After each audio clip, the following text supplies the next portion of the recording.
Stojíme vo výrobnej hale Unitrans, Jana Sasková, na Jasenovskej ulici v Humennom. Odkedy tu vy podnikáte v týchto priestoroch? V týchto priestoroch podnikáme asi od 1999. Čiže od roku 1999. Áno, a s výrobou sme začali tak asi zhruba v roku 2002. Čiže vyrábate tu nádrže.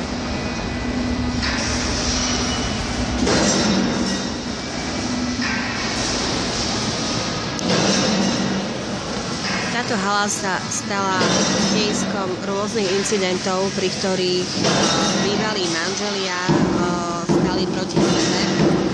Vo väčšine prípadov tvrdí podnikateľka Jana Sasková, že bola obeťou svojho manžela, ona alebo jej dcera.